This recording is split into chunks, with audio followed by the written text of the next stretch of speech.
জুলাই আন্দোলনে শহীদদের গণকবরে নিম্নমানের ইট ও খোয়ার ব্যবহার দেখে রেগে গেলেন স্বরাষ্ট্র উপদেষ্টা লেফটেন্যান্ট জেনারেল অবসরপ্রাপ্ত মোহাম্মদ জাহাঙ্গীর আলম চৌধুরী। শনিবার রায়েরবাজার কবরস্থানে গণ অভ্যুত্থানের শহীদদের কবর পরিদর্শনে গিয়ে এই ক্ষোভ ঝাড়েন তিনি। এ সময় দ্রুত সেগুলো অপসারণের নির্দেশ দেন। সেই সাথে এই অনিয়ম দুর্নীতির সঙ্গে জড়িতদের বিরুদ্ধে ব্যবস্থা নেওয়ারও হুঁশিয়ারি দেন স্বরাষ্ট্র উপদেষ্টা। আরও জানাচ্ছেন এসআই রাজ।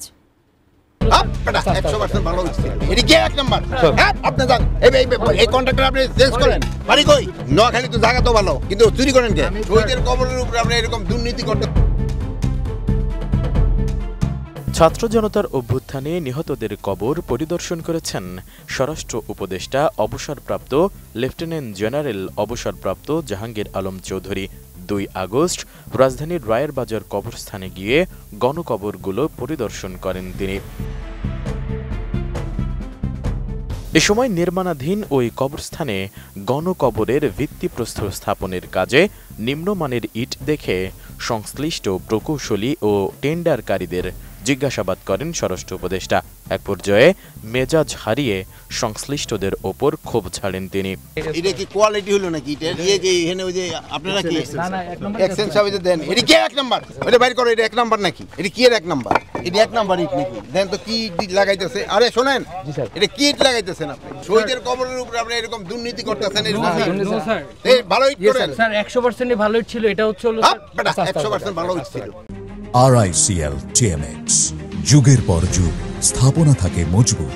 100% হলে এইটা কই ইঞ্জিনিয়ার সব কই দেখেন, আপনারা দেখেন, আপনি কোথা থেকে পাস করছেন?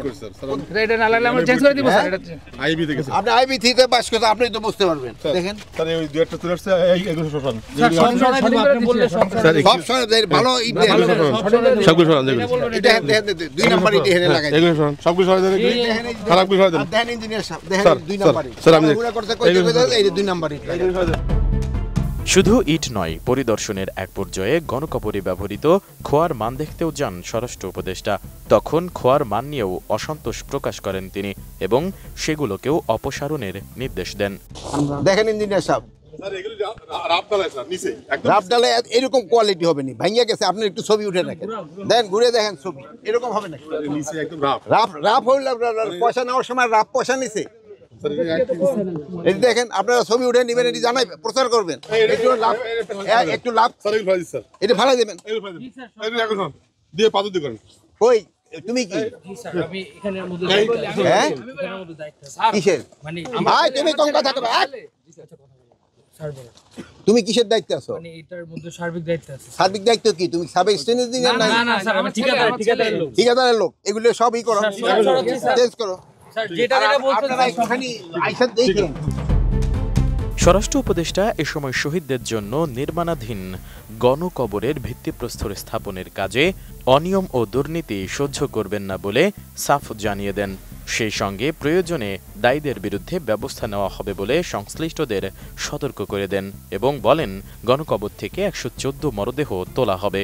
পরে ডিএনএ পরীক্ষায় তাদের পরিচয় শনাক্ত হলে পরিবারের কাছে হস্তান্তর করা হবে। এর আগে সকালে মোহাম্মদপুর থানা পরিদর্শন করেন স্বরাষ্ট্র উপদেষ্টা।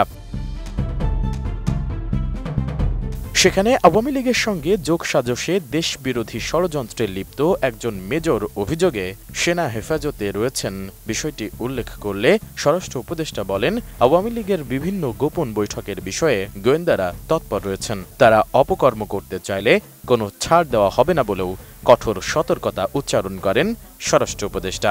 সত্য প্রচার করাই কিন্তু আমাদের বাইরের মিডিয়াগুলি আছে, যে বিদেশি মিডিয়াগুলি কিন্তু তাদের টোন কিন্তু আস্তে আস্তে ডাউন হয়ে যাচ্ছে। যে বাহিনী যে জড়িত থাকবে কাউকেই ছাড় দেওয়া হবে না, নিষিদ্ধ করা হয়েছে। এবং তারাও যদি কোনো রকমের অপকর্ম করতে চায় কোনো রকমের ছাড় পাবে না। এসআই রাজ, এটিএন নিউজ, ঢাকা।